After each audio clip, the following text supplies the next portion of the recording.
Hi, my name is Maria, and today I'm going to go over what shows of emotion are and what factors impact those shows of emotion. Specifically, I'm going to deep dive into what cultural factors impact the way people show their emotions. Let's dive into it.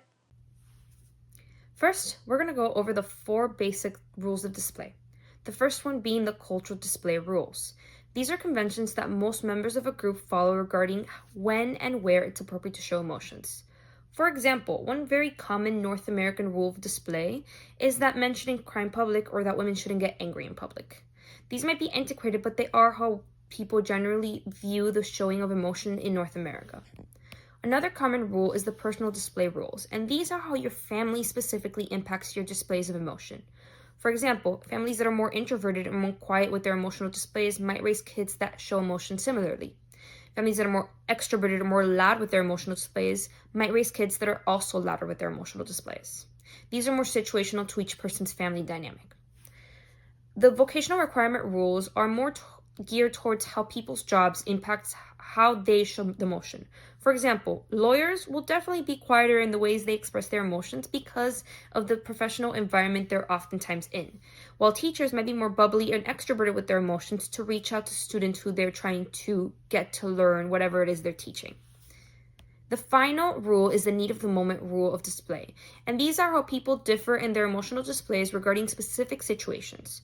For example, a person who is pleading their case at a police station might show their emotions more openly, so they're taken more seriously and so the police believe them. Meanwhile, somebody who's trying to go unnoticed in a large group might stop showing their emotions quite so loudly and start being a little bit more subtle with their emotions, so people aren't drawn to them and so they don't draw attention. These are just 4 rules that in general are geared towards explaining why people show their emotions the way they do. Now we go over, what impact does culture have on all of this? To explain this, we're going to focus on 2 specific cultures that are very different. North American culture, which is largely based on the individual, and Eastern Asian culture, which is largely based on the collective or the community. Now, because these 2 cultures have 2 very different priorities and are based around 2 different concepts, naturally the cultural display rules are very different as well. North American cultural displays have a preference towards the more passionate and outwardly seen emotions, such as excitement or rage. Now, Asian cultural display rules have a preference towards the less seen, more level-headed emotional displays, such as peacefulness and content. Now, these differences aren't necessarily bad, they're just different based on what these cultures value. Furthermore, these cultures also have widely different points of view towards emotional suppression.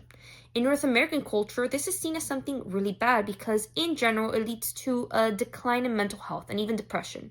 Meanwhile, in Eastern Asian cultures, this is seen as a good and healthy thing because it helps bring balance to the community. It helps bring harmony. It reduces the amount of conflict in it.